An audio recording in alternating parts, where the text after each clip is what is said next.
Bonjour et bienvenue dans le journal de la semaine pour un tour d'horizon de l'actualité scientifique. Sommaire de ce numéro, une reconstitution des images de notre cerveau, l'humeur des internautes décryptés sur Twitter, un mammifère aux muscles ultra rapides et les premiers résultats de la sonde Messenger en orbite autour de Mercure. On est encore loin de lire dans le cerveau d'autrui, mais des chercheurs de l'université de Berkeley ont obtenu des résultats assez surprenants. Ils ont réussi à reconstituer partiellement les images vues par des personnes en train de regarder des films. À gauche, des extraits de films visionnés par un sujet.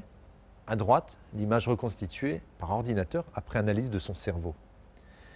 Il s'agit en fait d'une reconstitution indirecte. Dans un premier temps, les chercheurs ont demandé à des volontaires de visionner durant plusieurs heures des vidéos prélevées sur YouTube. Durant le visionnage, les informations circulant dans leur cortex visuel ont été recueillies par IRM fonctionnel. Et progressivement s'est constituée une base de données associant des signaux cérébraux à des images bien définies. Dans un second temps, les chercheurs ont demandé aux volontaires de regarder des extraits de films qu'ils n'avaient encore jamais vus. Les signaux cérébraux obtenus ont alors été comparés à ceux de la base de données. Les images associées ont été additionnées pour obtenir un visuel flou, mais finalement assez proche de l'image originale. Bien que préliminaires, ces travaux démontrent déjà tout le potentiel de l'analyse dynamique du cerveau. Depuis la création de Twitter en 2006, pas moins de 27 milliards de messages ont été échangés sur ce réseau social particulièrement actif. Une manne pour les sociologues de l'université de Cornell aux États-Unis qui se sont emparés de cet outil public pour tenter de mesurer l'humeur des internautes en fonction de leur pays, de la saison ou encore de l'heure de la journée. À l'aide d'un logiciel d'analyse de texte, ils ont ainsi décortiqué quelques 509 millions de messages publiés durant 2 ans par 2,4 millions d'utilisateurs issus de 84 pays. Premier constat, l'humeur des internautes évolue de la même manière quel que soit le pays d'origine. Les gens sont plutôt de bonne humeur le matin et cet état se dégrade progressivement au cours de la journée, notamment avec la fatigue. Même chose le week-end, mais avec un retard de 2 heures en moyenne qui correspond au fait que nous dormons plus longtemps. Au-delà de ces résultats, on peut comprendre l'intérêt des scientifiques pour cet outil. Twitter fournit un nombre considérable de données et il apporte des informations directes. Dans une approche plus classique, le témoignage des personnes interrogées aurait fait appel à des souvenirs et donc à des données moins fiables. Seuls quelques vertébrés sont connus pour posséder des muscles super rapides, à savoir des muscles capables de se contracter et de se relâcher plusieurs dizaines de fois par seconde.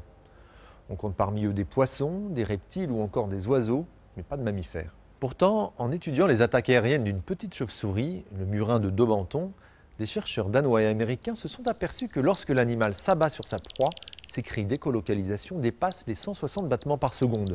Pour les biologistes, une telle fréquence ne peut en aucun cas être produite par un muscle squelettique de vertébré. Au laboratoire, les fibres musculaires du larynx de l'animal ont pu être isolées et activées sans problème à 190 contractions par seconde, soit 100 fois plus rapide que la plupart de nos muscles et 20 fois plus rapide que les muscles de nos yeux. Pour les chercheurs, cette particularité physiologique confère à l'animal une grande précision lorsqu'il pourchasse ses proies. En orbite autour de Mercure depuis 6 mois, la sonde américaine Messenger livre ses premiers résultats scientifiques et montre à quel point nous avons encore à apprendre de cette petite planète la plus proche du Soleil. Les chercheurs ont désormais la confirmation que les grandes plaines situées dans le nord de la planète et occupant 6% de sa surface ont été formées par des coulées de lave répandues il y a 3,5 milliards d'années. Le phénomène a été visiblement intense puisque l'épaisseur de lave atteint par endroits 2 km. Les scientifiques ont également découvert des sortes d'évents de 25 km de long d'où seraient sortis ces flots de lave, des formations qui rappellent celles que la Terre a connues au début de son histoire. Au milieu des années 70, la sonde Mariner 10 avait pu observer d'étranges taches bleutées à la surface de Mercure. Grâce à la résolution de ces instruments, Messenger révèle qu'il s'agit de structures géologiques particulièrement étonnantes. Rassemblées en paquets, elles forment des creux et évoquent un dégazage d'éléments volatiles présents dans le sol. Leur couleur et l'absence d'impact de météorites à proximité suggèrent que ces formations sont récentes et qu'elles pourraient correspondre à un processus géologique toujours en cours. Si on a longtemps comparé Mercure à la Lune, preuve en est que ces deux corps ont des histoires bien différentes et que cette petite planète a encore des secrets à nous révéler. Voilà, ce numéro est terminé. Rendez-vous vendredi prochain dans cette même émission pour un tour d'horizon de l'actualité scientifique ou bien sur scienceactualité.fr, le site de la rédaction. À la semaine prochaine.